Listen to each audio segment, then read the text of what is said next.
Canto 15. Virgil and Dante leave the burning plain by following the channel through which the Phlegethon unwinds.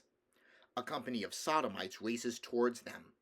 One, Brunetto Latini, Guelph statesman, writer and Dante's former teacher, slows down.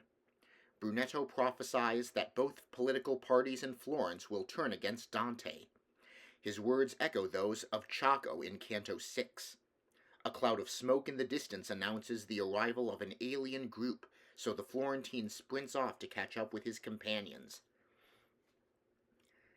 Now bears us onward one of the hard margins, and so the brooklet's mist o'ershadows it. From fire it saves the water and the dikes. Even as the Flemings, twixt Cadsand and Bruges, fearing the flood that towards them hurls itself, their bulwarks build to put the sea to flight.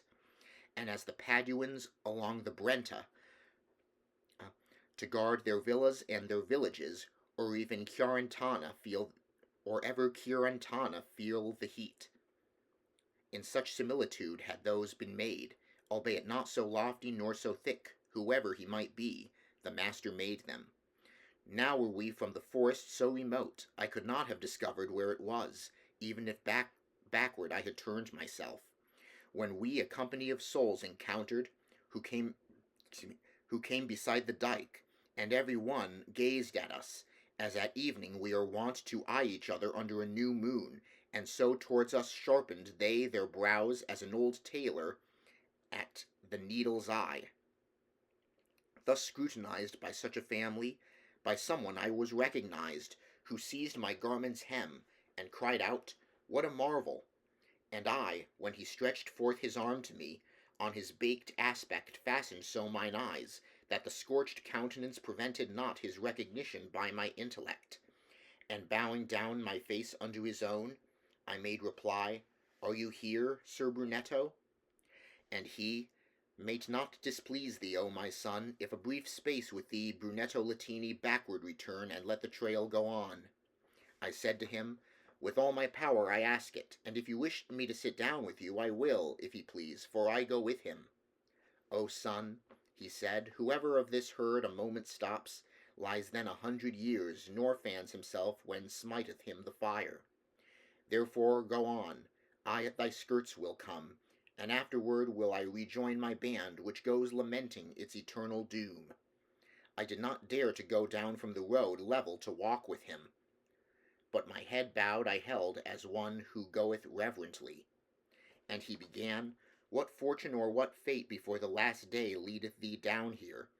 And who is this that showeth thee the way?" "Up there above us, in the life serene," I answered him. "I lost me in a valley, or ever yet my age had been completed. But yestermorn I turned my back upon it. This one appeared to me, returning thither, and homeward leadeth me along this road.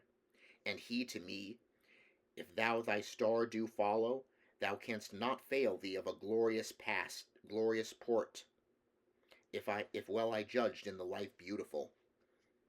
And if I had not died so prematurely, seeing heaven thus benignant unto thee, I would have given thee comfort in the work. But that ungrateful and malignant people, which from old time from Fiesole descended, and smack still the mountain and the granite, will make itself for thy good deeds thy foe, and it is right, for among crabbed sorbs it ill befits the sweet fig to bear fruit. Old rumor in the world proclaims them blind, a people avaricious, envious, proud. Take heed that of their customs thou do cleanse thee. Thy fortune so much honor doth reserve thee. One party and the other shall be hungry for thee, but far from goat shall be the grass. Their litter let the beasts of Fiesole make of themselves, nor let them touch the plant, if any still upon their dunghill rise, in which may yet receive the consecrated seed of those Romans, who remained there when the nest of such great malice it became." "If my entreaty wholly were fulfilled," replied I to him, not yet would you be in banishment, from human nature placed. For in my mind is fixed and touches now my heart dear and good paternal image of you, when in the world from hour to hour You taught me how a man becomes eternal, and how much I am grateful. While I live, behooves that in my language he discerned. What you narrate of my career I write, and keep it to be glossed with other text by a lady who can do it, if I reach her. This much will I have manifest to you, provided that my conscience do not chide me, for whatsoever fortune I am ready.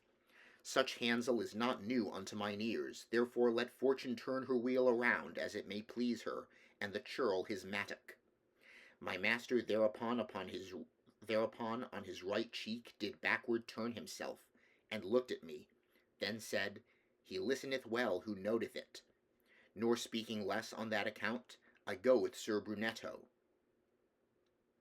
and I ask who are his most known and most eminent companions.